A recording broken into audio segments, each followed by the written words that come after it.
raise your right hand and repeat after me. I, Donald John Trump, do solemnly swear. I, Donald John Trump, do solemnly swear. That I will faithfully execute. That I will faithfully execute. The office of President of the United States.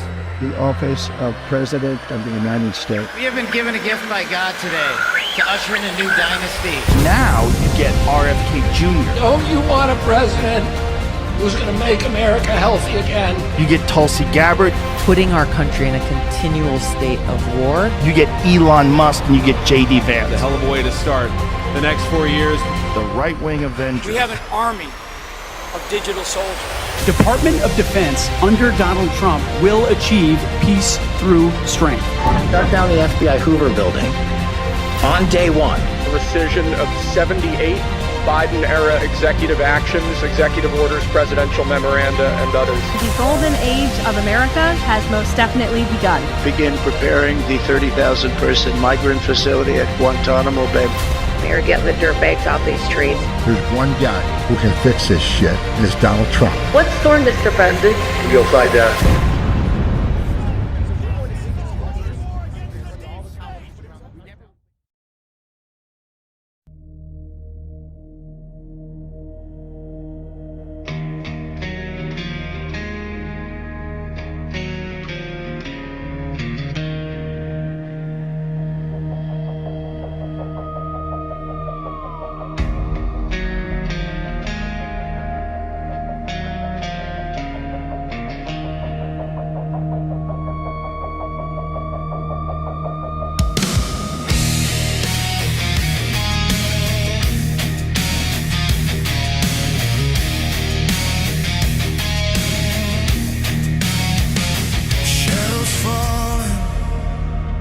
Thunder breaks, the ground is shaking from the weight.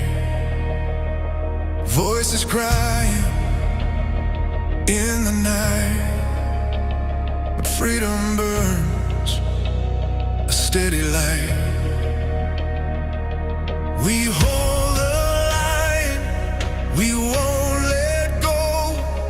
Through every trial, the truth will show. This is your daily dose. Open your eyes, see through the smoke, see through the lies. Rise from the silence, hear freedom's call. One voice, one people, united we stand tall.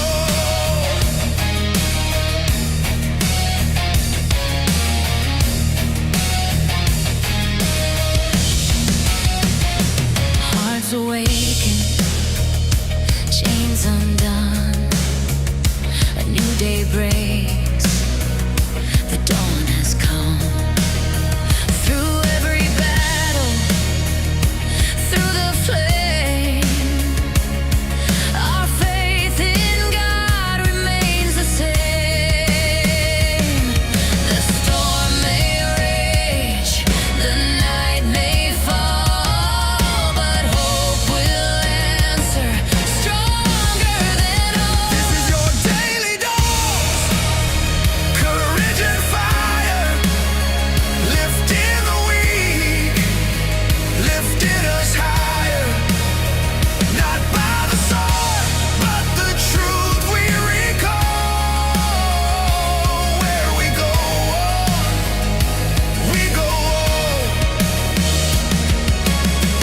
We've seen the darkness try to reign. We've felt the sorrow, we've known the pain. But every trial has forged the steel. In God we trust, His plan is real.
Good morning, good evening, good afternoon, wherever you are in the world. My name is Josh, and welcome to the Red Pill Project's Daily Dose, live with you Monday through Friday. And today is Friday. It's the weekend. My one day off a year, or one day off a week, is tomorrow. And I'm busy as shit, so you gotta love it. I hope everybody is doing well and having a great beginning to their weekend. And watching the shit show, the shit storm unfold. What a great time to be alive. I don't care whether you're like, oh my God, this is crazy, or like, this is awesome. This is such a great time to be alive.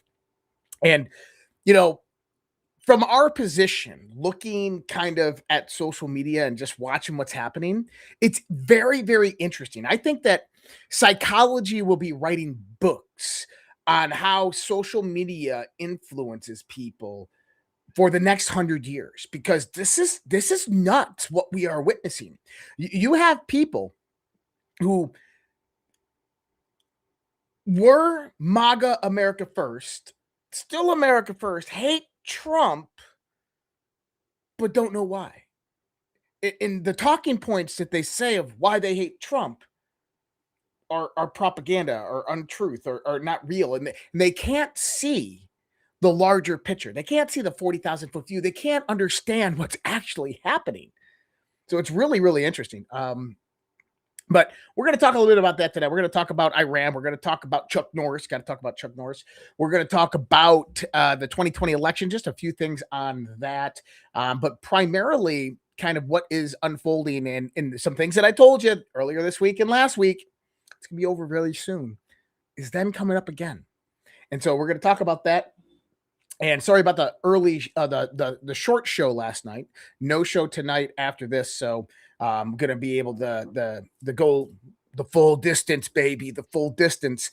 And then what we'll be doing is we got to get our premium hours in on Rumble. So we got to get a premium hours in on Rumble. So probably tonight into tomorrow, we'll probably do a premium fringe binge for our Rumble subscribers out there. And actually, it's one of the things I cannot do on YouTube. So just because of the content that we play. So just keep that in mind. Sorry, guys. But I'll also try to upload those to SUBSTACK. Maybe I can get them up there. Or see what I can do to kind of get the other subscribers access to that on the Rumble premium side. But it might be premium, might not be premium, might only be half premium. I don't know. I got to figure that out. Didn't really think that through. But tomorrow morning, I just want to put this out there. Everybody knows we've been talking about Lifewave. Lifewave, if you didn't know, came on one of our sponsors last week. We had Terry Beatley come on there. A lot of you people went out there and put your orders in. I'm excited to hear your feedback. I'm excited to hear testimonies. And one of the big things about like the X39 patches and all the different patches that you get from Lifewave is understanding how to use them.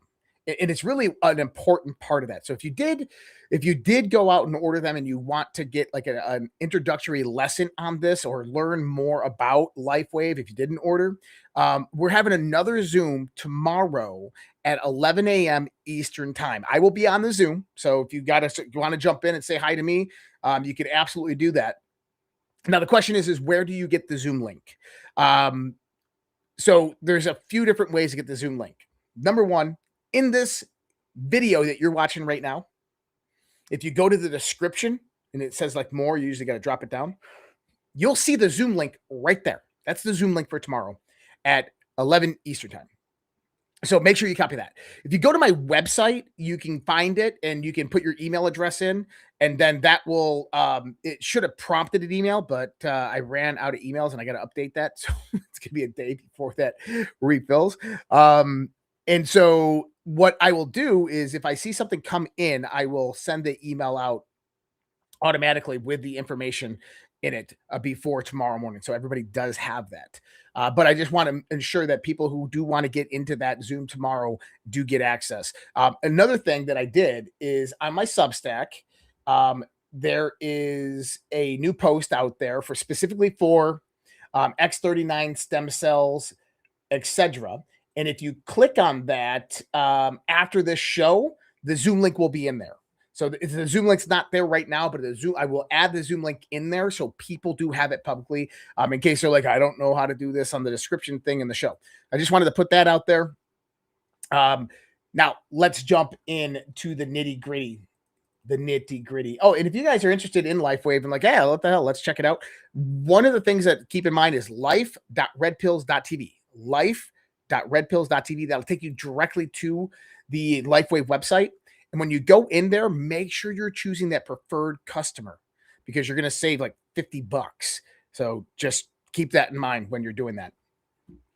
Going in here, and let's bring this up. You know, many people are saying that Chuck Norris died today. Chuck Norris did not die today. Chuck Norris didn't die. He fought death and eventually defeated him. God, both impressed and slightly concerned, offered Chuck Norris death's job. Chuck gladly accepted and continued his legacy as the most feared being to ever exist. Now death doesn't take lives. Chuck Norris collects them. Rest in peace, Chuck. Oh man, that's a legend that we just lost today. God, I love Chuck Norris. I think everybody loves Chuck Norris. The Department of War CTO today. Surveying the seas, American maritime dominance. What does that look like? That looks like a storm that is being weathered right about now. I said it looks like a storm coming, hence why the title tonight is Into the Storm. Now, this could mean a lot of different things, but we did hear some new information this week. John Solomon talking about documents that are going to be released. These documents are now coming out and being released. And one of the things that we saw with all of that is James Comey has been issued a subpoena by the Fort Pierce, Florida grand jury. And this is Jason Quinones out there.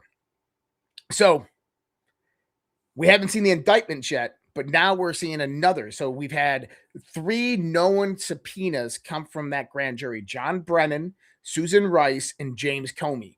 And this is where it could get really, really interesting because now, from what we are understanding, there's a grand jury formed out on the 2020 election fraud. And you heard Tulsi Gabbard just the other day talking about more voting machines from Puerto Rico have been brought in. So this is really important. But this is from Dominion executive Ronald Morales. And this is an email. March 31st, 2020. And what does Ronald Morales say? Hi, Nicole. We were able to establish VPN connection to the new virtual machine created today. So tomorrow morning, we are going to work towards making the necessary changes that can allow us to reach the EMS servers from the VPN connections. I will keep you posted. Guess what? There is a big problem with that statement because the EMS servers are not supposed to be accessible through VPN. The voting machines, the tabulators, and so forth are not supposed to be connected to the internet in any way, shape, or form. Dominion voting systems had remote desktops connected to the internet during the 2020 election. Belgrade, Serbia was revealed to be the main location of Dominion voting systems where all major decisions are made and where U.S. elections are actually conducted, monitored, and altered through Yahweh servers that ties to China, Iran, and Serbian intelligence. That is the global election fraud cartel. Did we learn anything more? Peter Bernegger, he's been posting like a madman on all of this, and I came across one of his threads yesterday, and he had some great information out here. And Peter put this one out. And if you guys want to go check this out, he's done a massive amount of research on the 2020 election and covering all of this. And that's Peter Bernegger. That's his name, Peter Bern, Bernegger. And he says, tweet 12. This is the document that proves it was all planned. Defense Advanced Research Projects Agency contractor Christopher Schneck sent this email to Georgia Tech professor Manos Antonakis on February 26, 2020, 8 months before the presidential election. Subject: to talk about today. It is a working agenda decoding every line. Item 1, enhanced attributions use cases. Enhanced attributions is the Defense Advanced Projects Agency program funding Georgia Tech to identify and track cyber attackers using internet traffic data. Listed under Election Advanced Persistent Threats 28 related, Advanced Persistent Threat 28 is the code name for Russian military intelligence. That label is legal justification attached to everything below. It converts domestic surveillance into national security operation. Now look at what is listed underneath the label. Reverse mode on networks, Delphi. Delphi is a Georgia Tech surveillance platform. Reverse mode means pick a target network and map every single connection going into it and leaving it. Then it says voting machine manufacturers, Delphi. Dominion Voting, election systems and software, that's ES&S. Hart Intercivic, the companies that make the machines that count your votes, targeted for reverse mode network surveillance 8 months before the election. Look at this one. Burisma, Delphi, the Ukrainian energy company at the center of the Biden family controversy, on the same Defense Advanced Research Project Agency's targeting list as voting machine manufacturers. Oh my goodness. Did he really just say that? I want people to go back to my episodes 6 years ago where I sat there and told you Donald Trump in 2018 was impeached because of a perfect phone call. That perfect phone call, Donald Trump said something to President Zelensky in Ukraine. He said, hey, do you have the server? You know, Burisma, CrowdStrike. I'd like to have my DOJ take a look at it. And this is why Vindman and Ciccamorella and all these guys teamed up and tried to impeach Trump, because he was giving away information. No, they were afraid of what he was going to find on the server. I've said this time and time again. The 2016 election wasn't won because Donald Trump overwhelmed the algorithm. It was won because a foreign country operated a cyber operation on election night in the United States of America, shutting down this server operated by DNC's contractor, CrowdStrike, in eastern Ukraine at a company called Burisma that Hunter Biden sat on the board of directors of. That server was running a copy of a software that we call Hammer and Scorecard that tabulates votes through virtual servers in the RAM of voting machines. Exactly what's happening through the Serbia servers with Dominion. And I've been saying this, a decade. And now we're starting to see the evidence actually come out.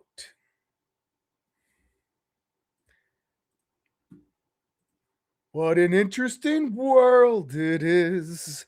I got asked by John Harold the other day, and he goes, hey, about that 2016 election, do you have anything to prove that?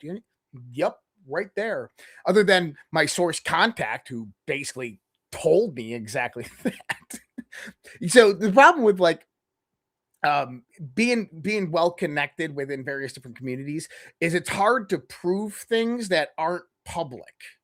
Does that make sense? It's like, the intel is out there, the intelligence is out there, but you have to wait for it to get declassified before you can kind of validate what you've been saying. And trust me, one day you're going to see that the SAP programs, WooSaps, USAPs that Hillary Clinton was sending to China in a Gmail address that China was accessing through IP, were the universities and the college professors that were being granted compartmentalized access to special access programs, reverse engineering exotic technology. I was the one who broke that. I've been saying that. You'll see it soon. I don't know soon, but you'll see it sometime in our life. John Solomon, what does he have to say to slick-haired, greasy Steve Bannon? That's the wrong one. Hold on. There we go. Let's play this. But let's talk about what's actually happening. I know the audience sitting there going, hey, where are my arrests? Where are my perp walks, etc.? Talk to me about Comey, Brennan, the House, South Florida, all of it, sir. Yeah, so a grand jury subpoena went to James Comey from the Miami U.S. Attorney's Office and from a grand jury that is currently in Fort Pierce, Florida, being supervised by Judge Eileen Cannon. That means that Comey's coming in and being asked to be a witness, not about things he testified to that are in dispute and that he may have perjured himself, and that's certainly the allegation on the referrals against him, but rather to talk about what he knows about the intelligence community assessment that was the last thing Barack Obama did to try to hang another Russian shingle on Donald Trump's home as Barack Obama was leaving office.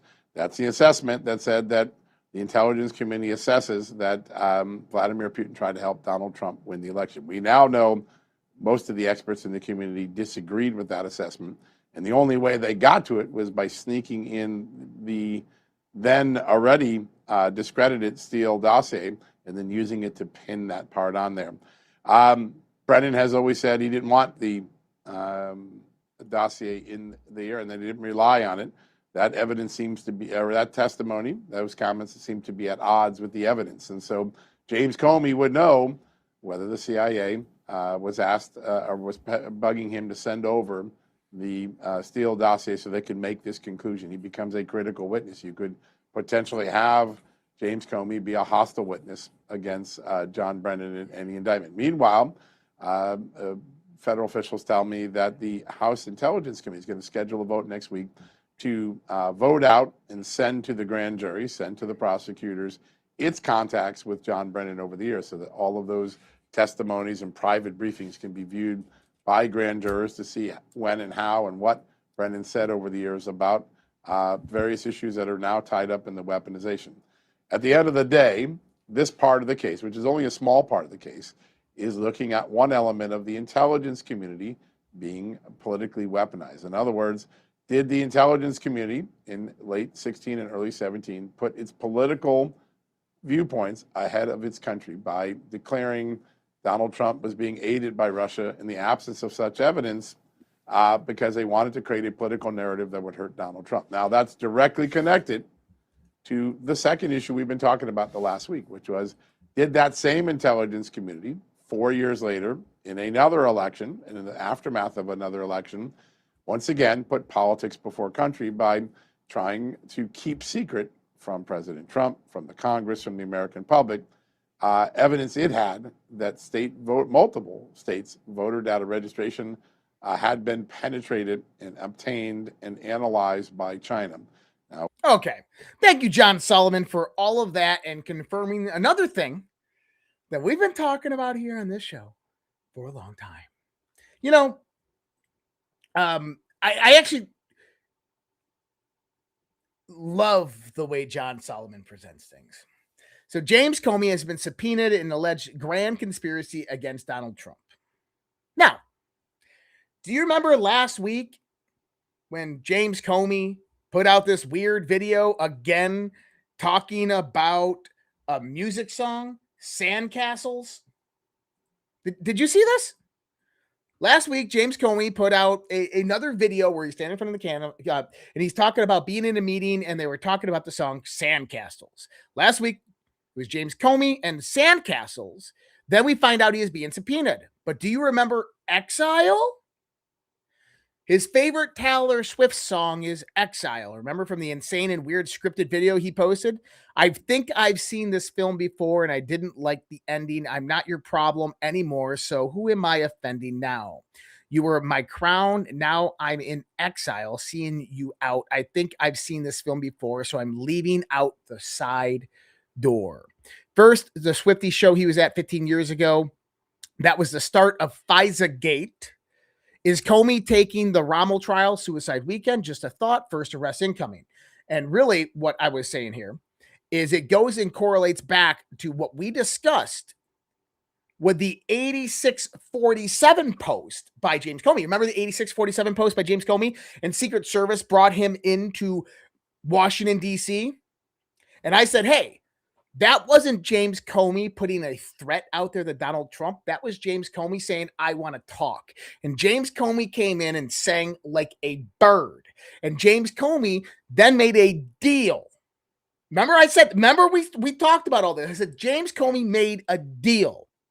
And I said that you're probably going to see an indictment on Brennan and Comey, but Comey will be let off. What happened? Comey got the first indictment.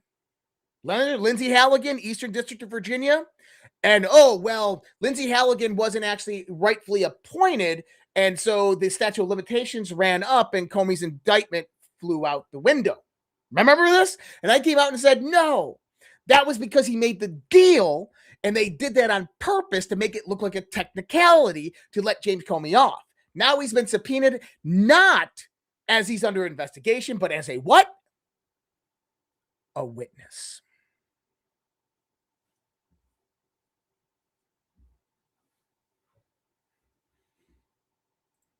That's a fucking boom. That's a boom. Come on, people. That's like, whoa. Reed does his homework. And thanks for letting me know I look better than Steve Bannon. I appreciate that. Josh, you look so much better than Steve Bannon. I know. Steve Bannon ain't got shit on me. Damn you, Steve Bannon. All right, quick segue. And we're gonna jump ship it away from the election stuff, and we're gonna get into the next part here. But they can cancel your accounts, freeze your cards, decide what you're allowed to buy, say, or support. Big banks and financial institutions have total control, and they use it. That's why financial independence matters more now than ever. Introducing Rumble Wallet, a wallet built for real freedom. With Rumble Wallet, you control your money, not a bank, not a government, not a tech company. You buy digital assets like Tether Gold, and Bitcoin in one secure place. No permission, no middlemen, no cancel button. And when you want to support the creators you actually believe in, you can use the Rumble Wallet app to directly tip content creators securely, instantly, and without interference. This isn't a credit line they can shut off. It's your wallet permanently. Yours to protect your future, yours to protect your family. When the system fails, when institutions turn on their own people, financial sovereignty is the difference between security and vulnerability. Rumble Wallet isn't about politics, it's about freedom, ownership, and protecting what's yours. So take control today. Download the Rumble Wallet now and step away from the big banks for good. True ownership, true protection, true financial freedom. Wallet.rumble.com. All right, thanks, guys. Allow me to do that. All right, Joe Kent. Listen, I'm kind of I'm deviating away from taking sides in the Tucker and the Joe Kent stuff. I have people I don't like and people I know that are influence operatives or that are controlled opposition. But I have a theory on Tucker Carlson and Joe Kent and people like this, and even Candace Owens. And maybe I'll get into that theory a little bit. But I want to pull this post up because there's something said here. And if you're not paying attention, you're not hearing it. If you're not like truly paying attention to what's going on in these interviews, you'll miss it. Now, it's all about how questions are being asked and answered. Now, listen to this real quick. Rather than they bumped fists and decided to do this together. From my perspective, there was just a lot of bad information coming from the Israeli side, particularly around that enrichment issue. Really just kind of convoluting the idea of zero enrichment and then the nukes as I described. And then I think as the Israelis got more and more nervous that President Trump may strike a deal again, he was deploying more diplomats. From my vantage point, the Israelis just decided to really force their hand and say, we're going to go do this. And it's going to happen next. You're going to be attacked. And to me, that is just, that was a red line for me. And I said, hey, I can't be a part of this. Mm. Yeah. You know what, Joe? Cool stuff. And I don't know Joe Kent. I think that Joe Kent is absolutely a patriot. I believe that Joe Kent is doing what Joe Kent believes is right. But I need some clarification, Joe. A quick question on the statement you made with Scott Horton's show. You say, from my perspective, there was a lot of bad information coming from the Israeli side, particularly about the enrichment issue. And I said, I don't disagree. Really just convoluting the idea of zero enrichment and then nukes, as I described. Then as the Israelis got more and more nervous that President Trump might strike a deal again, he was at the point where diplomats, from my vantage point, the Israelis just decided to force our hand and say, we are going to do this. So you know what's going to happen next. We are going to be attacked. So my question for Joe is this your professional opinion on briefings that you attended on this exact issue and intelligence you had seen? Or is that just your opinion and you are not a part of the intelligence on this topic nor the briefings? I ask because that is a huge determining factor in all of this. And people didn't like that I wrote this. Joe, if you were a part of the operation, saw the intelligence that was being shared and coordinated, and witnessed firsthand the Israeli influence operations, my question, then why did you not go to the intelligence community inspector general and become a whistleblower at the same time of your resignation and media tour? He would have been absolutely not targeted and arrested because of a whistleblower complaint. If instead you had zero briefings, intelligence exposure, were out of the loop on the planning, and have no proof of Israel providing bad information, then it is nothing more than speculation. If that truly is the case, then I recommend you clarify that, because it is not the question that is being asked. Here's what I would agree with on these assessments. And this is the truth. Listen, I don't disagree with what he's saying. My question to him is this coming about because you saw intelligence were in planning and briefings, and this is what you saw unfold, and you're like, I'm out? Or is this just your opinion based on speculation and scuttlebutt? Here's the truth. This is what I agree with. Israel didn't force the U.S. into war, but they absolutely helped create the conditions where the U.S. action became the most likely path. That is truth. I don't disagree with that. Although this war was inevitable, with or without Israel, we look at the restructuring global framework and the inevitable China problem. Okay, we know about that. That's what we talk about and cover here. One point that needs to be addressed here: anyone who has actually worked in military planning, intelligence, or understands how presidential decision-making flows through the National Security Council knows this isn't how it works. What they're proposing is that Israel comes in and they go out to our senators and our congressmen and they sway them in one direction, like the Gang of Eight, right? And they sit with Marco Rubio and they show him intelligence, and they sit down with Trump and the generals and they show him intelligence.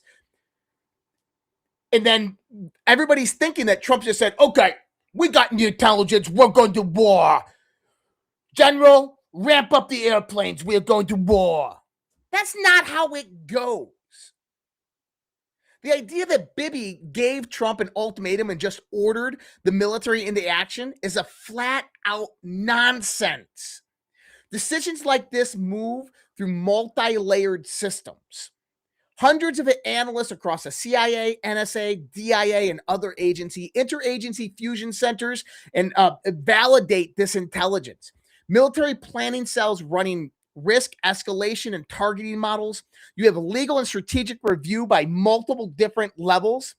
Final deliberations within a very small circle that we know was DNI Tulsi Gabbard, J.D. Vance, Marco Rubio, Chairman of the Joint Chiefs of Staff, Dan Kane, and Pete Hegseth. This is not a one phone call process. It's a structured pipeline designed specifically to prevent single source or politically driven decisions. And on the intelligence side, Israeli intelligence, especially on Iran, is valued but treated cautiously within U.S. intelligence circles. I assure you this from firsthand experience. It is not taken at face value or treated as a holy grail. It is cross-checked against U.S. collection, SIGINT, GEO, human, validated through independent analysis, pressure tested before it ever informs operational decisions.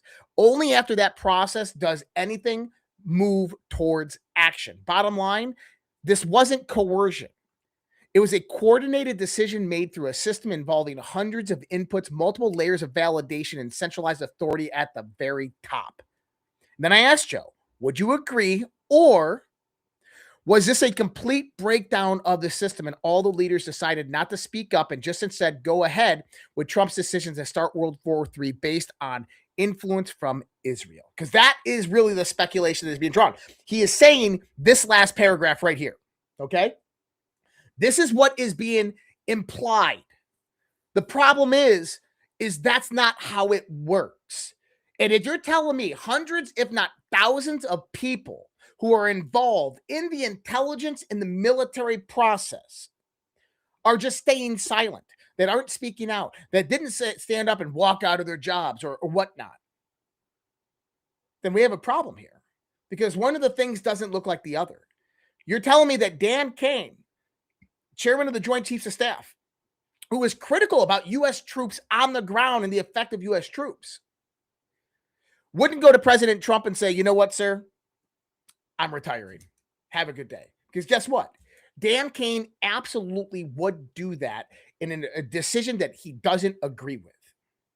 There is so much more to this than just Israel and Iran. See, I've said it before and I'll say it again. Trump's war with Iran was inevitable. It was going to happen one way or another. This opportunity that was presented seemed the most plausible time frame to do that. Because if you didn't, now you're giving Iran 6 more months of ballistic missile and hypersonic missile production. You're giving Iran more time to burrow in with China, maybe even get a nuclear weapon. Who the fuck knows? Do I believe Iran was building a nuclear weapon? No, I don't. I don't think about that for one bit. I don't think Iran had any intention of building a nuclear weapon. And that's the truth. Now, why is that being utilized as the mechanism for warfare? Because it's really difficult to go out there to the United States of America and the rest of the world and say, hey, China's building AI and they're going to surpass us if we don't do anything. And so we have to go out there and we basically have to be an asshole to the rest of the world because we need to control the energy corridors and we need to control the energy in the world. You can't. That's gray line shit right there. We did it in Venezuela, but doing that to Iran's a little bit different. Iran's a different country than Venezuela. So you need other motivations. And this is what we're seeing. Now, there are some speculations about the Joe Kent thing. And like I said, I'm kind of like standing back, waiting to see how this plays out.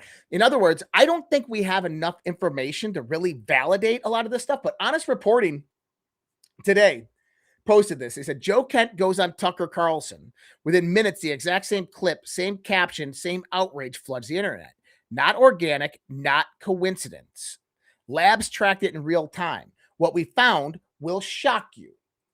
Okay? We knew not that Iran was going to attack. He did not say that. Right. He said we knew that Israel was going to attack Iran, and in retaliation for those attacks by Israel against Iran, Iran might attack American forces. So the imminent threat that the Secretary of State is describing is not from Iran, it's from Israel. Exactly. And I think this speaks to the broader issue. Who is in charge of our policy in the Middle East? Who is in charge of when we decide to go to war or not? In this case, with what the Secretary described, and later on the President, later on the Speaker of the House, and the way the events played out, the Israelis drove the decision to take this action, which we knew would set off a series of events. Okay. So, and here's what he's talking about. So let me get this straight.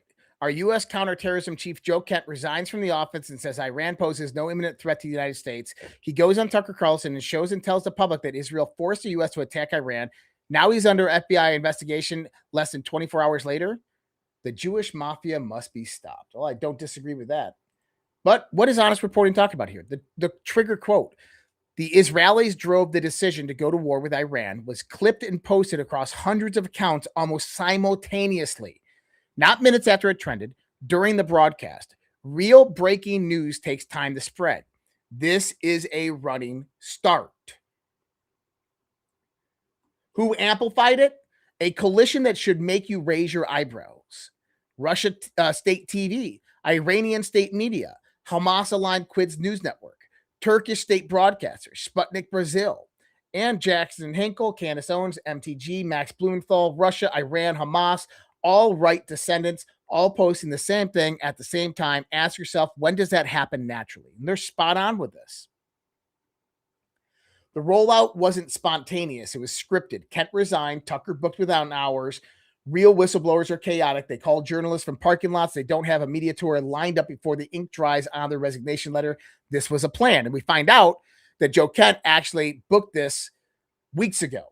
The narrative quickly evolved, escalating beyond what Kent actually said. Israel forced the U.S. into war. That was Kent's primary argument. Israel killed Charlie Kirk, Jackson Hinkle, and Adame Media manufactured. Israel controls America, the lazy repackaged anti-Semitic trope. Not so much. There's absolute truth to that. That's called narrative laundering. So what are we seeing here? We're seeing an influence operation. That behind that influence operation is Tucker, Joe Kent, Candace, and ready for this, Russia. Now keep the Russia in your mind for a minute, okay? Russia is behind this information influence operation. That's kind of interesting, isn't it? Now, I want you to listen to the weaponization of words and watch Tucker Carlson. I don't care if you love Tucker or hate Tucker. If you think Tucker's a traitor or you think Tucker's the greatest thing since sliced bread, I don't care. Okay. What I'm about to show you is an amazing battle of wits by Tucker Carlson. And here's the thing. He's absolutely right in what he says here. Listen to this. You are critical of the government of Israel.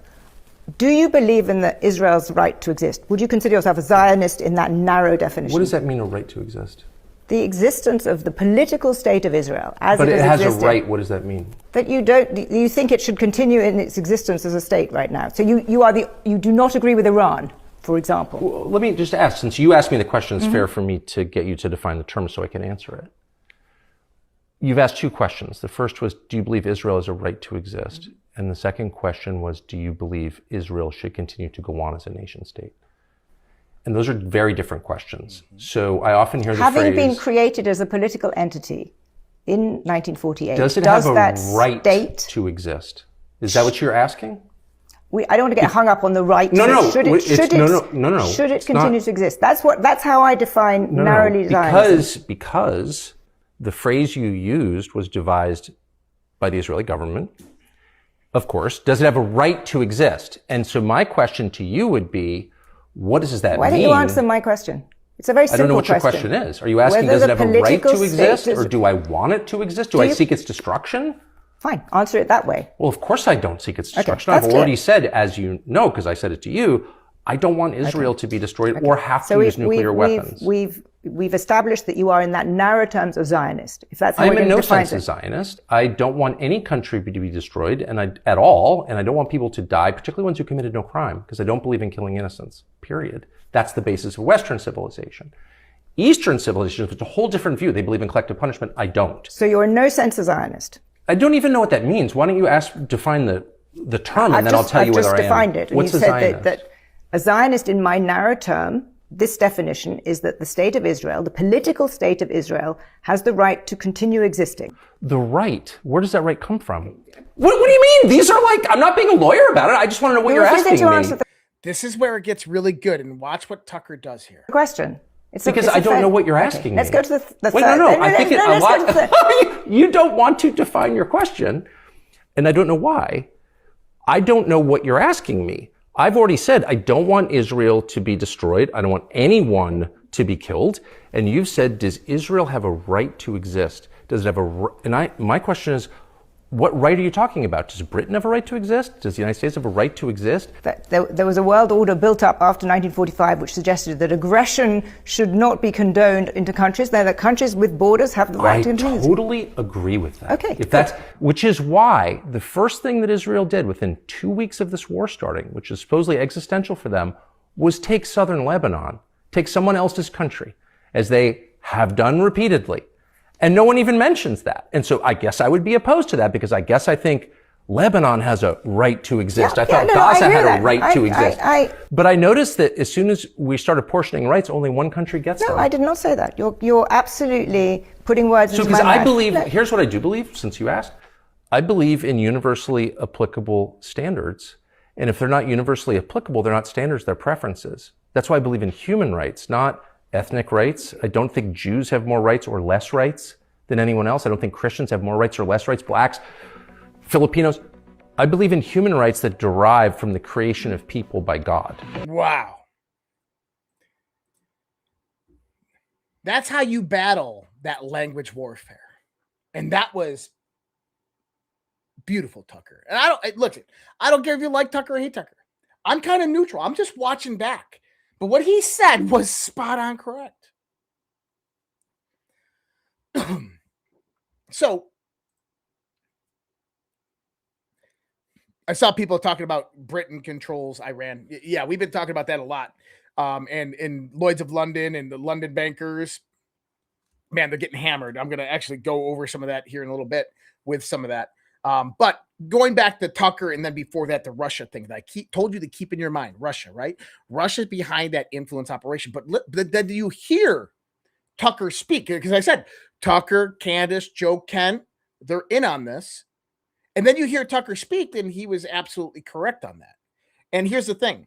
It's not anti-Semitic. It's not anti-Jew to not want foreign influence of a country in your government, in your politicians, in Washington, D.C., in your congressman or in your senator. It's not too much to ask an organization like AIPAC, American Israel Political Action Committee campaign, to register through FARA because they secure funding for a foreign nation and they are influenced by a foreign nation. People with dual citizenship, so forth, right? I don't think that that's too much to ask. I would be saying the same thing if they were Qatari or Chinese. And really, that's what a lot of these people are saying. Now, going into the psyop of it, what if I told you? My theory is this. Mix in a little bit of bullshit in all of that. Whether it's Candace Owens kind of going off on tangents with certain things like airplanes that correlation does not equate causation, but then landing home on certain things that we need to question, foreign influence in Charlie Kirk's assassination and pointing things together. Take that in the context. Take in Joe Kent coming out talking about Butler, Pennsylvania, crooks. How they denied him the ability to investigate the foreign ties to Thomas Crooks. Why? Then Tucker Carlson, obviously massively getting labeled as an anti-Semite. And when you start to look at this from kind of a 1,000-foot view, you have to ask yourself, Donald Trump is well aware of this. Donald Trump knows exactly what we're talking about. But can Donald Trump, in the position that he's in, come out and say it? Can he come out and point the finger at Bibi Netanyahu and the state of Israel and AIPAC and say, hey, get the fuck out of our politics? He can't. Why can't he? JFK is a good example of why he can't. Butler, Pennsylvania is a good example of why he can't. Charlie Kirk is a good example of why he can't. Now keep that in mind. Because if you understand that, then how do you, as Donald Trump, through the decisions you know you're going to make, spread that message and bring that message, deliver it to the American people, to MAGA and the America First community, and begin to separate the factions between those that, hey, I want that foreign influence outside of my country because it seems like we're occupied, versus, no, we love Israel and we'll always support Israel. That's what Tucker, that's what Candace, that's what Joe Kent are doing. And I just told you that the number one country that's amplifying that message is Russia. Now, if you're a boomer, you might be like, well, Russia's bad, those Ruskies. No. This is part of the Sovereign Alliance. You have Trump and Putin who coordinated the shutting down of the Straits of Hormuz. Putin knew about this. Arctic LNG, the day after the Alaskan summit, loaded up millions of barrels of oil, sent them out to sea with absolutely no buyer. The day after the Strait of Hormuz was closed by Iran, the U.S. did a temporary release of sanctions on Russian oil, but only waterborne oil that was out at sea, which was just the oil that we're talking about right there from Arctic LNG. That was planned and coordinated. Russia's working with the United States. Russia's working with President Trump, whether directly, indirectly, through proxy or some way. In other words, Trump can't come out and condemn Israel and say this and that because, well, Israel doesn't give a shit and they probably would, right? So he has to do it indirectly. He has to look like, hey, I'm supporting you. Got you, buddy. But at the same time, exposing it, saving Israel for last. And what better way to do that with Putin running that operation, or with Russia running that operation through proxy, through shell organizations moving through influencers and influence operations that are going out there and pushing this information out there, which is very, very true. Now, I told this theory to Alfie. He didn't like it. But I'm telling you, I'm almost positive this is the truth. This is exactly what we're seeing right now. And here's the thing about Joe Kent. Whether Joe Kent is being truthful or not is irrelevant. Whether Joe Kent, number one, I can tell you, how about this? I can tell you right now, Joe Kent was not in the briefings, had no intelligence on any of this information. Okay? He did not. There's rumors out there that Tulsi Gabbard is going to resign. I don't know if this is true. Heard some rumors about this last night, about the same issue. Now, she has the intelligence. And if she resigns, she'd go through the ICIG, whistleblower, and use that methodology. But here's what Joe Kent is doing. He's bringing it in to the collective mind of America, of MAGA, of America First. Almost everybody in MAGA America First, who's not an evangelical Christian or a Zionist, is sitting there going, yeah, I don't want foreign governments to influence my president. And a small percentage, probably less than 8%, are like, yes. So what it's doing, it's like the Epstein psyop. It made it a household name. It's making it a household name. It's posing the question through the Socratic method. It's making you say, hey, is this true? Does AIPAC have massive influence over politicians and the president of the United States? Did they influence his decision? Here's the thing. It doesn't matter if they did influence it or not. The question is now being asked. And simply because the question is being asked, Israel, at that point in time, has to back off. Now, converge the timing of that. Donald Trump says he's going to take Iranian oil. Israel goes out there and bombs an Iranian oil field. Trump says, don't do that. Sends Kushner and Witkoff over there and says, don't do that. Trump comes out and says, we're going to secure Iranian LNG. Israel goes out there and bombs an LNG field. Trump gets livid. And I told you about it. We had direct contact with friends over there in DC that Trump was livid about that. And he comes out the next day and says, Israel will never do that again. And he wasn't talking to the American people. He was talking to Iran. He says, we will defend Qatar. And I assure you, Israel will never do that again. He said that to Iran. That's humility. And the next day, what happened? Bibi Netanyahu comes out and says, oh, man, look at our objectives were all done and this war is just about over. And yes, we directed that attack all on our own. We're sorry. Who controls who? Optics, right? Right at the time that Joe Kent comes out. Why? Because that's the pressure campaign. That's the information warfare coming out with all eyes on Israel right now. That's what that was. Joe Kent coming out, leaving office at that point in time. It's all eyes on Israel because everybody's like, is Israel influenced President Trump? President Trump comes out, smacks down Israel. And guess what Bibi has to do? He has to obey. He has to listen. He cannot undermine Trump because that would validate and prove what Joe Kent was saying. And that optically, Israel cannot have that, which means that when Trump comes out and says the war is going to be over very, very soon, our objectives are almost complete, he's spot on correct because Bibi comes out the next day and says the same damn thing, which means that it becomes much harder for Israel to escalate this war beyond that current point. And I called this, I said, watch, most likely what you're going to see is some type of large false flag blamed on Iran, but it's not going to be Iran who does it. we'll get into that part here in a second. We got like a little transition. I'm only halfway through. Oh man, we're rocking it tonight, aren't we? We're having some. Are you guys having fun? Are we having so much fun?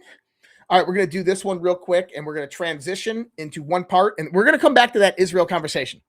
Don't let this stuff go. We're coming right back to it, but there's ways that things all loop together, and we got to get to it first. But first, all right, parents, real talk for a second. America is about to hit a huge milestone. We're coming up on America's 250th birthday, 250 years of freedom, grit, sacrifice, and the greatest experiment in self-government the world has ever seen. This is the perfect moment to help your kids understand why this country matters, and not just fireworks and hot dogs, but the story behind it all. There's a free guide called The Kid's Guide to America's 250th Birthday, and it's honestly a great way to introduce kids to how America began, who the founding fathers were, what they risked, and why the ideas they fought for still matter today. The guide sends kids back to a moment when brave men signed the Declaration of Independence, knowing full well they were risking their lives for freedom. It breaks it all down in a way kids can actually understand and enjoy without watering it down or turning it into boring schoolwork. If you care about raising kids who know where this country came from and why it's worth preserving, this is something that you'll want to grab. And the best part? It's completely free with a special offer. All you need to do is pay the $2 for shipping and processing. Just head to freeusabirthday.com. That's freeusabirthday.com. And the Kid's Guide to America's 250th Birthday is yours for your kids today. America's story matters. Make sure the next generation knows it. Okay. Thank you. I could listen to you all night. Oh, yeah? You guys are funny tonight. I see some of I watch some of the, I don't have the Rumble chat up. I got the Rumble chat right here. And I didn't have it in front of me because the light reflects in my eyes. But I watched the YouTube and the Facebook chat, and some of you guys, seriously, some of you guys, you make me blush. Switzerland blocks arms exports to the United States of America. Oh, so much for being fucking neutral on that one. And why would Switzerland want to get involved in the United States and stop exporting arms to them? Oh, well, because Switzerland is the primary banking capital, with the majority of these corporations and countries keep a lot of their money. And the banks are getting hammered. Trump, once again, calling out NATO.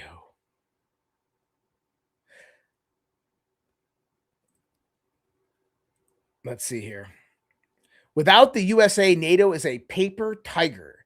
They didn't want to join the fight to stop a nuclear-powered Iran. Now the fight is militarily won with very little danger for them. They complain about the high oil prices and are forced to pay, but don't want to help open the Strait of Hormuz, a simple military maneuver that is a single reason for the high oil prices. So easy for them to do with so little to ask. Cowards, and we will remember President Donald J. Trump. Do you remember the other day when I said that, well, shit, let's just bring up the post. Let's just bring up the post. And wow, huge one. Lisa Old Granny, $50 super chat on YouTube. Gosh, I love this show. So happy I found you, Josh. Best information out there. Well, thank you. I appreciate that. I try. I really do try to have the best show out there. Do you remember this post? I remember this post. Just a few weeks ago. Game, set, match. NATO was given the opportunity to save face with Trump. They said no. My speculation is that the U.S. will be leaving NATO relatively soon. And this was confirmed the next day, and this is exactly what we're seeing unfold right now. And people are out there like, look, NATO had nothing to do with it. Oh, NATO has everything to do with it. NATO has everything to do with it. You know, Anna Paula Luma joined Jillian Michaels, and she laid out the real reason. It's almost like Anna Paula Luna listens to this show or something. And Anna, if you do, you can come on. If you could look on the grand scheme of things, we have a short window of an administration that's actually willing to confront China head on. A lot of people have no idea how badly China has infiltrated everything from our tech to our infrastructure, to buying property, military installations, literally to buying politicians that are literally pushing pro-Chinese, policy that's actually handicapping us as a country. And so I try to keep people kind of focused on that with my messaging, but it can get hard at times because it seems like people are rage baiting a lot, and that's not really what the focus needs to be right now. I was drawing a conclusion when I was looking at connective tissue between Panama, Venezuela, Iran, Greenland, and all of it has an underlying theme, and that's China, of supply chains, rare earth minerals, choking out their ability to access crude without using the petrodollar in Iran. And for some reason, no one's really talking about that. It becomes like this you actually hit dumpster it right on the fire. head. Yes. I'm very surprised. Like, I'll be honest, I'm very impressed without getting intel briefs and stuff that you hit that on. Seriously, a lot of people can't see that and they don't make those connections. A lot of people too forget that when we were investigating the Biden administration and his son's business dealings, there was a lot of money coming in from China. And that wasn't the only, if the American people truly knew some of the stuff that we were briefed in classified settings on how bought and paid for the Biden administration was by China, I think that the word would be probably treasonous. Wow. Because essentially they were selling out the country, and really, if you want to talk about, taking over without a shopping fire, this was the entire strategy of what the Chinese government was doing with the Biden administration, and no one seemed to care, right? And so you have an administration that's been very actively kind of taking this head on. All right. And said, Anna talks to her hubby, your buddy, Josh. My buddy is not Anna Paulaluma's husband. Or maybe he is. But isn't it interesting how the alignment of what I've been telling you is now being talked about by a congressman? Is now being talked about in the public purview on podcasts? And who was one of the first people to talk about this stuff? I love this. Zero Hedge put out a post today. And the post is Qatar dethroned as LNG king, and the U.S. seizes the throne, reshaping the future of gas. Yeah, 17% of Qatar's LNG was knocked out the other day by Iran. And by doing so, the U.S. overtook them as the number one exporter of LNG. And I said, Trump has a strategy. You might not like how it's played, but it's absolutely America first. Yep, me and Alpha have been talking about this for a long time. I've been talking about it, but I love Alpha. I've been talking about it a lot longer than Alpha. He's gonna text me and be like, "What did you just say, motherfucker?" Scott Bissent says that Karg Island will soon become a U.S. asset. Now, notice he doesn't say U.S. territory. Listen to this. Laser focused on it. As I said, there was a bombing campaign last week. The military assets on Karg Island were destroyed.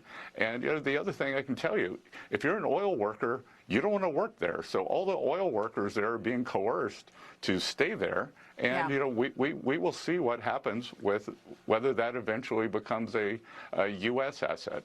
What would be your laser? A U.S. asset. Why would it be an asset? Because when you're talking about the U.S., China, invisible war, energy, artificial intelligence, energy is the key component of control in the world. And when you have Karg Island, that becomes a controllable asset. The Strait of Hormuz, energy corridor, controllable asset. Iranian oil, controllable asset. Venezuelan oil, controllable asset. This is warfare. No one ever said it was pretty. Nobody ever said it was nice. Nobody ever said it was going to be easy. But you know what? I'm 100% behind the Trump administration. And trust me, there's going to be other countries that are going to be affected. Do you want to know the other countries that are going to be affected?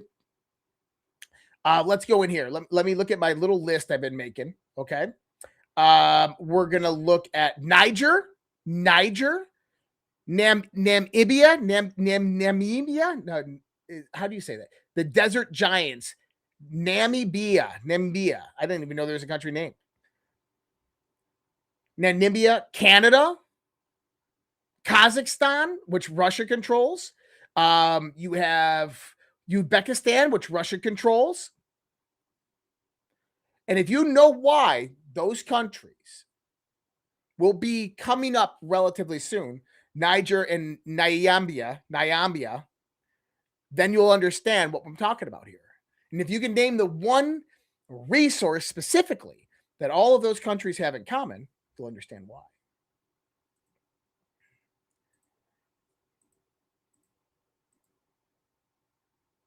And Donald Trump today reiterated the message with his objectives. Yep, Namibia. I have no idea how to say that word. But look at Donald Trump's message today. We are getting very close to meeting our objectives as we consider winding down our great military efforts in the Middle East with respect to the terrorist regime of Iran. 1, completely degrading Iranian missile capability, launchers, and everything else pertaining to them. Isn't that what we laid out last week? Destroying Iran's defense industrial base. Yep. Eliminating their Navy, Air Force, including anti-aircraft weaponry. Never allowing Iran to get even close to nuclear capability, and always being in a position where the USA can quickly and powerfully react to such a situation should it take place. Protecting at the highest level our Middle Eastern allies, including Israel, Saudi Arabia, Qatar, United Arab Emirates, Bahrain, Kuwait, and others. The Hormuz Strait will have to be guarded and policed as necessary by nations who use it. The United States does not. If asked, we will help these countries in their Hormuz efforts, but it shouldn't be necessary once Iran's threat is eradicated. Importantly, it'll be an easy military operation for them. Thank you for your attention on this matter, Donald J. Trump. Now, Netanyahu came out today. And I didn't see anybody out there actually say the asset. Nope, no answer yet. Did you hear what Netanyahu came out today? He said Netanyahu says Iran no longer is able to enrich uranium and build ballistic missiles. Remember what I told you? Trump smacked Netanyahu down. Now Netanyahu and Israel have to de-escalate because of what Joe Kent did, information warfare. So now Netanyahu has to back off and knows they can't progress this without a false flag that gets blamed on Iran, but it's got to be legitimate because he knows Tucker and Joe Kent and Candace will all call it out if it is. So Netanyahu comes out today and says, we've eliminated their ability to refine uranium. Well, guess what? It means war is over. That's it. Done. And that's what Trump said today. And that's what Netanyahu said today. Trump said he is considering winding down the operation on Iran. It's very close. Very, very close. And we can look at the 16-second video clip that accompanies what we got right here. Oh, I think we've won. We've knocked out their Navy, their Air Force. We've knocked out their anti-aircraft. We've knocked out everything. We're roaming free. From a military standpoint, all they're doing is clogging up the strait. But from a military standpoint, they're finished. Oh, I think we've won. Now, notice he didn't say from a political standpoint. He said from a military standpoint, the IRGC and the clergy. Now, this is interesting. You remember the other day, there was Iranian bombs that went into Oman. And I said, that wasn't Iran. Remember the other day when a ballistic missile flew all the way across into Turkey and tried to attack a U.S. NATO military base that has 50 U.S. nuclear weapons? And I said, that wasn't Iran. That was Israel. The cardboard cutout of Mojtaba Khomeini, whoever is in charge over there, said the strikes in Turkey and Oman were not carried out by Iran or their allied forces. He calls them deception and warns of a false flag tactic aimed at dividing Iran from its neighbors. This is deception by the Zionist enemy to create division. You remember Arjanani, the intelligence head that was just killed a few days ago? Remember what he said? That the same people in the Epstein network are going to produce some type of false flag and blame it on Iran, a 9/11 style false flag. Now, what did I just say about Israel? They've been smacked down. They got to de-escalate. They got to move out, but they want a more progressed war. We see a ballistic missile going to Oman. We see a ballistic missile heading towards U.S. nuke facilities at a NATO base in Turkey. And we know that it wasn't Iran. We know it wasn't any of their proxies, although Israel would say they were. We know who that really was. In other words, you have a high potential for a false flag to come about. And then today, and they're saying prophecy is complete. Iran, quote unquote, hit Jerusalem's old city with missile fragments that slammed down in the 400 yards from the Western Wall and the Al-Aqsa Mosque. Bullshit. Iran is not targeting that area, that part of town, and will not target it. You know, one thing about the Muslims that I will say against Israel, the country of Israel, is they are way more holy. And they will not launch a ballistic missile anywhere near that area. But we said that someone would. And I don't mean it's like the country of Israel or anything like, no. Or the Zionists. It's this faction. It's this deep state globalist faction that operates through that lens of controlling that certain country, intelligence agencies. And then you have Kirill Dmitriev. I love this. We called this out yesterday as fake yesterday. Moscow proposed a quid pro quo to the U.S. under which the Kremlin would stop sharing intelligence information with Iran, such as the precise coordinates of U.S. military assets in the Middle East, if the U.S. ceased supplying Ukraine with intel about Russia. The funny thing is that was fake. Bullshit information, not true. And then Anna Paula Luna comes out and says this. I am starting to see an orchestrated media campaign to increase tension with Russia via planted sources. The U.S. and this admin is still very involved in peace talks with Russia regarding Ukraine, and that is not going to be sabotaged by anyone. I am informing the American people on this, that there is a ton of information circulating right now, and some of it is false regarding this topic. Well, wait a minute. Let me ask you this. Who and why would want to propagate false information about Russia being involved with Iran to label them and list them as the enemy? And why would they want to do that? Well, now go back to Joe Kent, Tucker Carlson, Candace Owens, the information op that is being amplified by Russian bot farms and Russian intelligence on social media that's amplifying their message, which is kind of anti-Israel. Oh, put two and two together. Look at what you get. Do you see it? See how that all comes together? Some people are like, what? I love it. I love it. I love it. Remember, I told you, the Trump administration is in contact through proxy, probably Russia, with the civilian counter components of the Iranian government. Remember that? It's what I'm telling you. I've been telling you that for a while now. The Treasury Department just authorized the sale of Iranian oil. Read that again. The United States is at war with Iran and just issued a general license allowing anyone in the world to buy, deliver, and offload Iranian crude oil already loaded on vessels. The same thing they did for Russia. The license runs through April 19th. But why? Because there's a lot more going on here than meets the eye. Listen, Trump, to me, that signifies that Trump is saying that the civilian government, civilian counterparts are back in control of Iranian oil. That's what that tells me. That's what it tells me. Now, this is interesting. Iraq has been bombed over the last few days. Iraq just declared force majeure on every foreign developed oil field in the country. Force majeure means we cannot fulfill our contracts. That's interesting. Remember we were talking about Iraq oil fields the other day? 7% of all operation and buying in Iraq oil fields is done by one country, China. Proxy through proxy. Who's taking out Iraq's oil fields and damaging the infrastructure so much that China can't get their oil? But now the U.S. goes out there and allocates Iranian oil that's coordinated with the Iranian government. And now China can get oil through a U.S.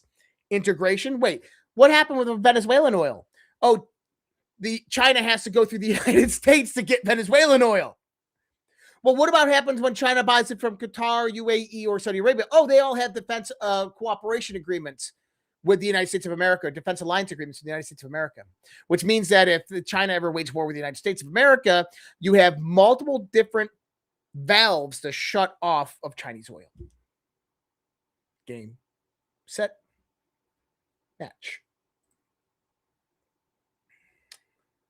And what's it all about? It's about AI, people. It's about AI.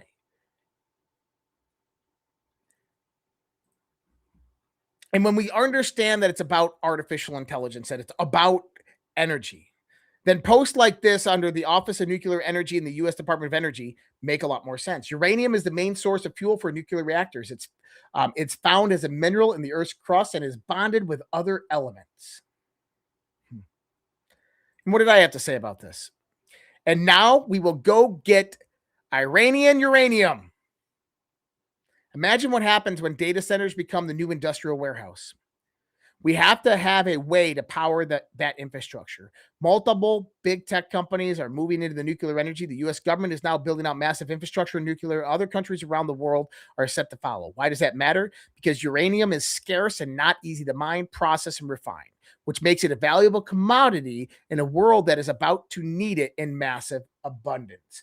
In other words, we are going to be moving in and taking Iranian uranium. And if you're wondering about those countries I was talking about earlier, Canada, Kazakhstan, Namibia, Niger, uranium is the key. Now, this is where it gets interesting. Last week, I talked about this post a few different times, and I've been warning people about this post specifically.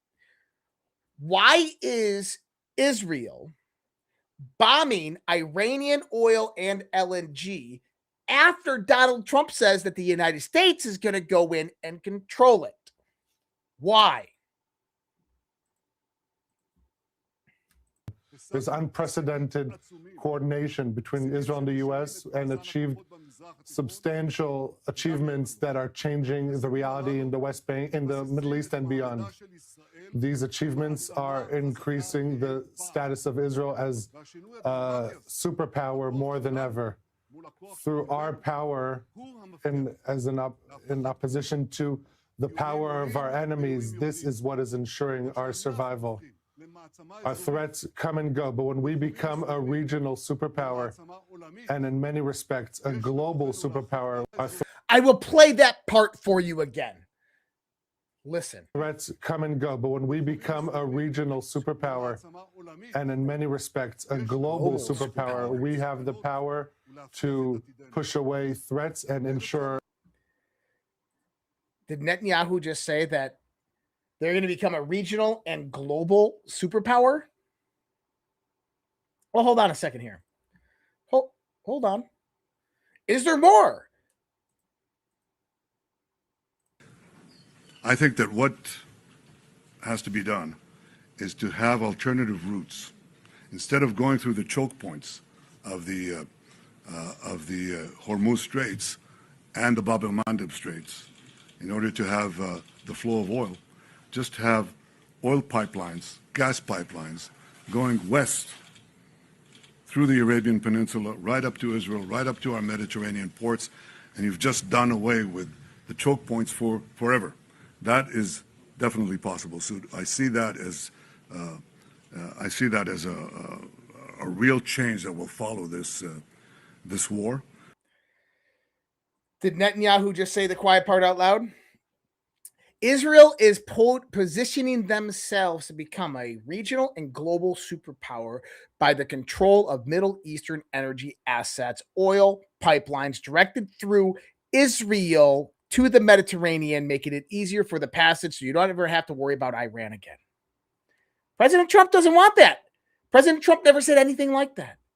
This is why Israel is undermining the United States of America. This is why they want to go in and control and destroy the port, the Strait of Hormuz, and destroy all of Iran and their oil infrastructure, so it has to be rebuilt. They want to destroy the oil infrastructure, so it has to be rebuilt and redirected through Israel.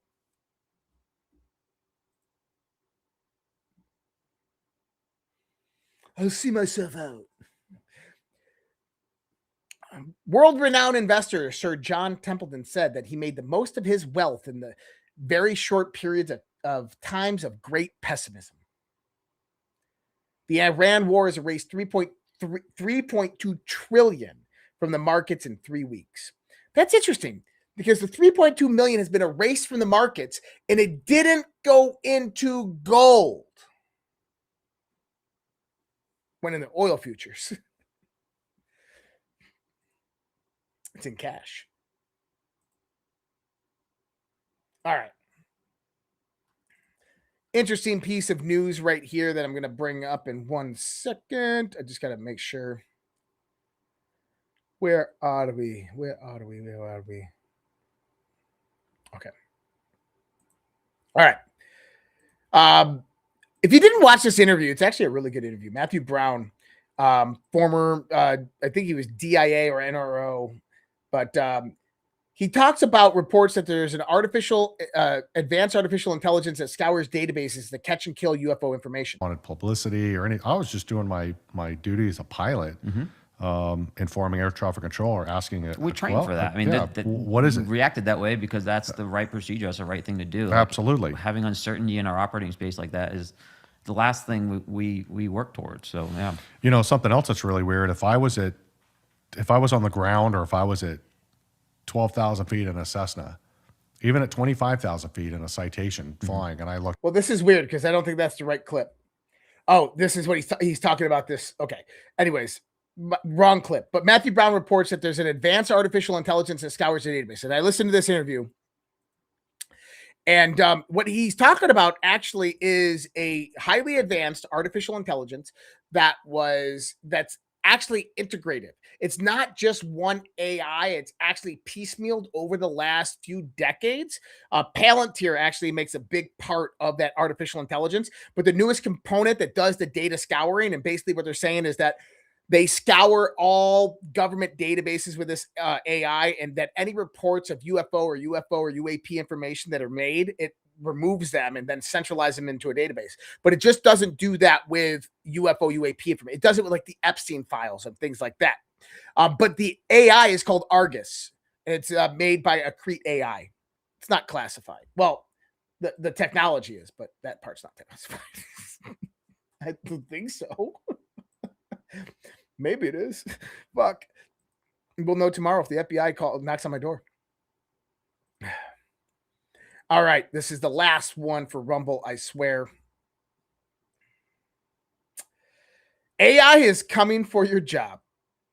That may sound extreme, but CEOs and scientists building artificial intelligence are warning that AI will transform and replace large parts of today's workforce faster than most people are prepared for. If you want to understand what's happening and how to prepare, visit drivegrowthhq.com and see what AI leaders say is coming next. Delivered free by email. That's drivegrowthhq.com. Free analysis from Drive Growth HQ examines the AI researchers, economists, and CEOs are saying about the future of work and the growth risks of labor disruption. The report explains how AI is already reshaping industries, why experts and CEOs of major companies believe job displacement will accelerate in the coming months, and what individuals and businesses should understand and do right now. You can read the full free report at drivegrowthhq.com because your job may be next. The real question isn't whether AI will change work, it's whether you'll be prepared when it does. Huge. All right. So tomorrow we have 11 a.m. that Zoom call. And like I said, I'm going to put that link in the Substack article. And so that Substack article right here, there's a video clip explaining X39 and all of it. And then there's actually ways to get X39 right there. And you can kind of scroll down. And then it talks about the Zoom. And it tells you to register. If you click that button, it'll go to the website. And then you go scroll down to the bottom of the page and you can see that. I have to manually send you that link from there. But I'm going to put the link actually right under this button right here so people can copy it if they want it. Also, if you are like watching on Rumble or something, And let me show people this little trick in case they don't know it. And this is Rumble, YouTube, or whatever platform you're on. So you're watching the show on Rumble. Right here is your description. And so you can, like, if I go here, I can go show less. And so right here where you see this part, this is your description. If you go to show more, that Zoom link is right there. And so that's right in the description. And I'll also put it in the comments for people so they have it. And that helps definitely support all of us, but then definitely help support all of you guys and your health as well with Lifewave out there. Visit us over at redpills.tv, REDPILLS. Don't forget to subscribe where you are at. If you want to subscribe to all of our channels, contact us in any way. By the way, our email address is on there as well. If you look at the bottom of the description, there's our email address right there. So if anybody wants to email us your questions, all of that, you can email us. Also, redpills.tv, go to the website. Massive amounts of ways over there to help and support everything that we're doing at redpills.tv. And I'll bring the website up for you because I love this website. I built this website, baby. I've been building websites since 1998. This is the website. Multiple ways to support us over here. Music, shows. If you like the music we play, right there. If you like our shows, you can check out all the different shows that we have. And get that right there. Merch shop right there. Our sponsors, or if you want to become a sponsor, there's ways to contact us right here. Contact our show. Lifewave right there. You see it. Red Pill Health, Pet Club Mushrooms. Support us. Rumble Wallet tipping. Cash App, one of the best ways right there. Crypto. And then down here you have the Give, Send, Go campaign. Red Pill is, what is it? Give.redpills.tv. Jason will be back on from Gratus Capital next week with me, giving us an economic update. And then premium subscriptions, always a great way to help us. And then, like, just to kind of everybody knows, is if you go to the sponsors page and you click on that Lifewave link, it'll take you over to our page with Lifewave, and then that registration's right here. But if you do subscribe here, I got to manually send it to you. So just keep that in mind. Just go to the Substack or look in the description because it's going to be the easiest way. But all types of ways to support and help us, guys. I appreciate you. You guys are absolutely amazing. Great audience. I'm going to see you guys Sunday. And anybody who joins the Zoom tomorrow with Lifewave will get a little bit of time with me as well. So much love, respect, guys. God bless. Take care. Have a great night. Much love. See you guys. Bye.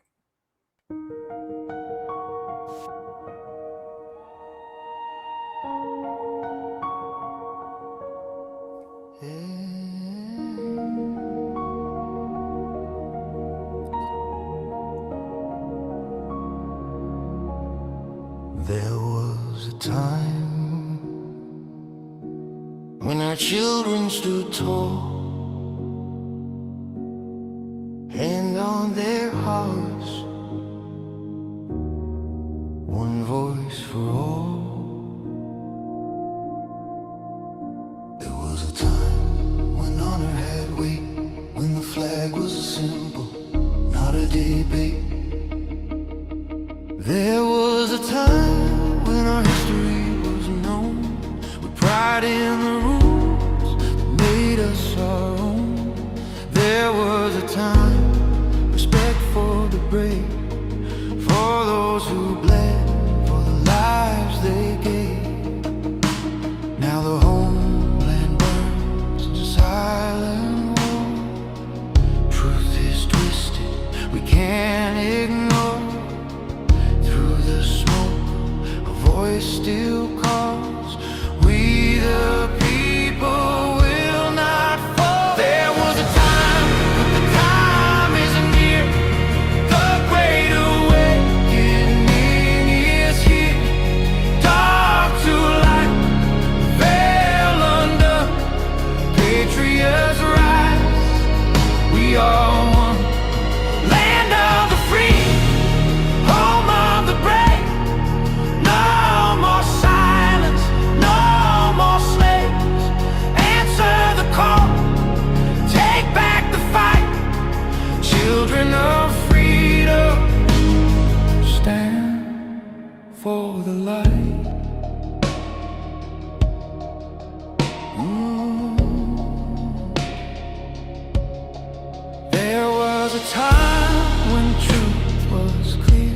when the media served, not ruled by fear. There was a time when leaders stood fast, guarding the people, defending the past. Now corruption wears a crown, lies are fed to tear us down. But Q said watch, and Q said see. The silent war will set us free. From the front lines, soldiers stare, wondering if we're still there. Their blood, their hope, their sacrifice will not be sold for a last price. There was a time, but the time isn't near. The great awakening is here. Dark to light, the veil undone. Patriots rise, we are one. Land of the free, home of the brave. No more silence, no more slaves. Answer the call, take back the fight. Children of freedom, stand for the light. Freedom is never more than one generation away from extinction. It must be fought for, protected, and handed on. Or we will spend our sunset years telling our children what it was once like in the United States where men were free.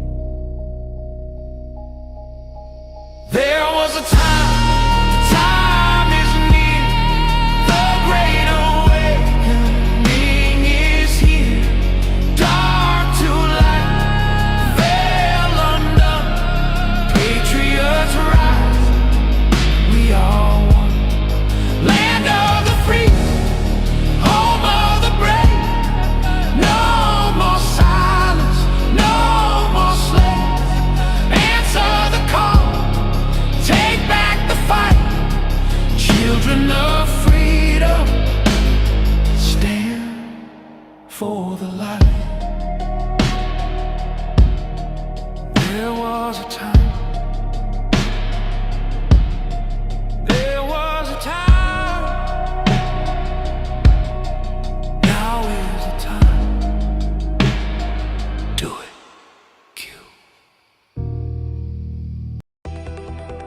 I don't have to tell you things are bad.